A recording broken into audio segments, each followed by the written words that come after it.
Dear students and respected parents, Assalamu alaikum. Today we are going to start lesson number 3 of unit 4 of Iqra Applied Grammar book 3. Dear students, let's start the proceedings of the lesson number 3 with the feedback segment of the homework that was given to you by me yesterday, and your homework is exercise A. Look at the pictures and answer the following questions.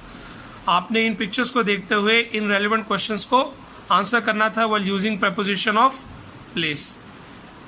So it's time to look at the answers. Your question number 1 is, where are the roses? And if you look at the picture, the roses are between the trees. Question number 2 is, where is the TV? And if you look at the TV is in front of the sofa. चूंकि वो sofas के सामने है, that's why I answer this question इस way. Question number 3, where is the bench? The bench is behind the fountain. तो अगर आप bench को देखें, the bench is rightly behind the fountain. वो बिल्कुल fountain के पीछे है. That's why I use the preposition of place behind. Where is the smoke? The smoke is above in the sky. वो चूंकि आसमान में ऊपर है, above है. That's why I use this above preposition of place here. Sentence number 5 is, where is the stationery shop? And if you look at the picture, the stationery shop is next to the bakery. ये बिल्कुल bakery के साथ है. That's why I use the preposition of place next to. Sentence number 6, where is the statue of guard? So the answer of this question is, the guard is in front of the gate. This guard is standing in front of the gate. ये gate के बिल्कुल सामने खड़ा है. That's why I use the preposition of place in front of here. Where is the hospital? Question number 7, the hospital is across from the school. ये बिल्कुल across from the school है ये hospital. That's why मैंने across from की preposition use की.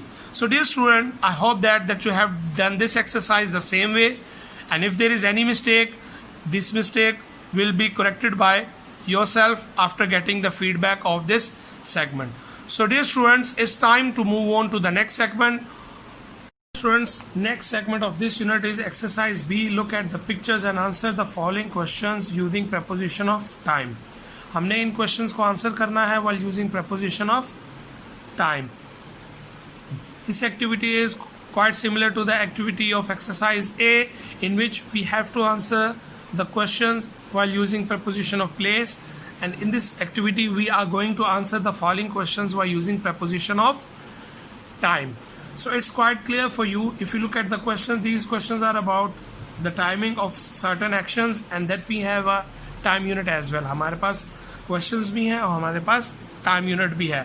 उसके accordingly हम answer करेंगे questions को while using preposition of time. So these questions are, what time does Sarah get up?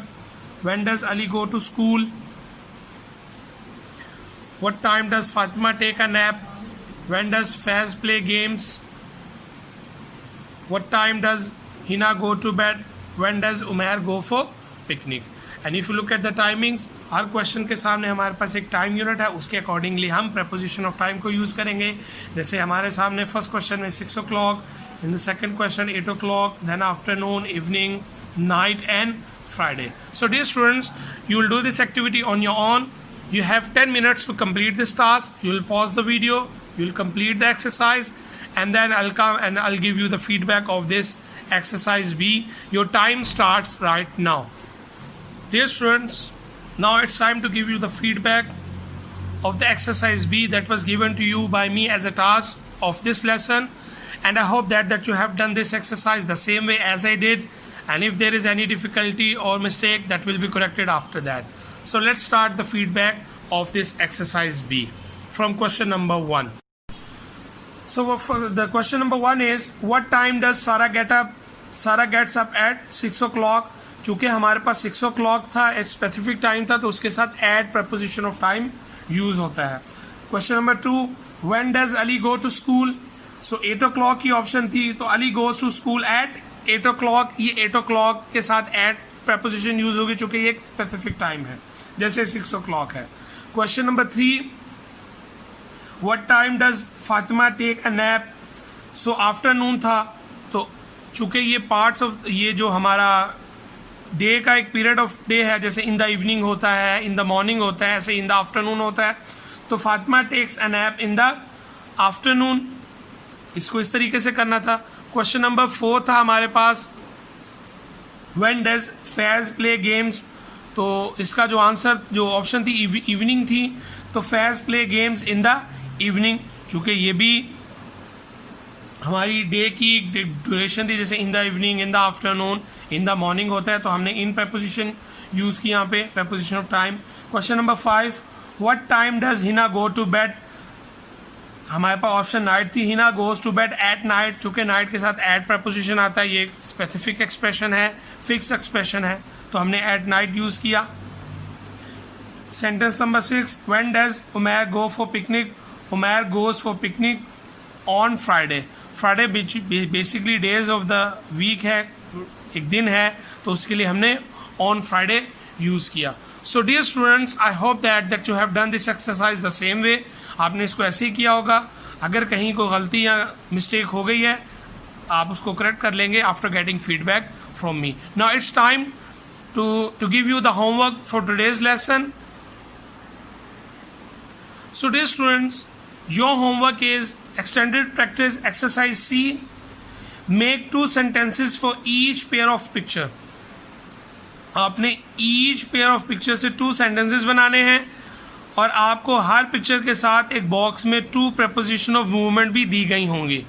The first example has already been done for you. ये जो पहली example है इसको आपके लिए कर दिया गया है। And if you look at the example, आप एग्जाम्पल को देखेंगे तो पहले हमारे पास बॉक्स में हमारे पास 2 ऑप्शंस थी, आउट ऑफ और इनटू।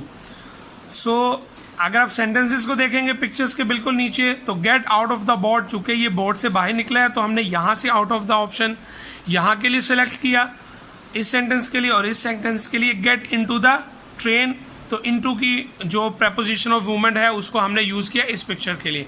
आप ऐसे ही रिमेनिंग पिक्चर्स को सॉल्व करेंगे, उनके सेंटेंसेस को, और आप बॉक्स से ऑप्शन को लेंगे जो कि प्रपोजिशन ऑफ मूवमेंट की है। जैसे अप एंड डाउन है सेकंड सेंटेंस में कि ऑप्शन के लिए आपको पिक्चर से क्लियरली ये इंडिकेट हो रहा होगा कि that who is going up and who is coming down और हु इज क्लाइंबिंग डाउन, जो भी है वो आपको ऑप्शन यहाँ से मिल जाएगी पिक्चर से। ऐसे ही थर्ड हमारे पास ऑप्शन है away from and back to, और अगर आप दोनों ऑप्शंस को देख लेंगे तो आपके लिए क्वाइट क्लियर हो जाएगा दैट कौन अवे जा रहा है और कौन बैक टू की ऑप्शन के साथ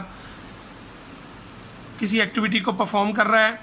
ऐसे ही हमारे पास ऑप्शन नंबर 4 है अंडर एंड ओवर, आप सेंटेंसेस को देखेंगे, वर्ब्स को देखेंगे, उसके अकॉर्डिंगली आप इसको सॉल्व करेंगे। ऐसे ही हमारे पास सेंटेंस नंबर 5 में जो ऑप्शन नंबर 5 है अक्रॉस एंड अराउंड, उसके भी 2 सेंटेंसेस हैं, आपने देखना है कि अक्रॉस एंड अराउंड किस एक्शन के साथ और पिक्चर के अप्रोप्रिएटली कंप्लीट होगा। So I hope that dear students there will be no difficulty for you, and this first example will be extremely helpful for you regarding the exercise C of extended practice. तो आप इसको solve करेंगे, it will be your homework, and tomorrow inshallah I'll come with the feedback of this exercise and the remaining part of this unit as well. It's time to say Allah Hafiz, Assalamu alaikum.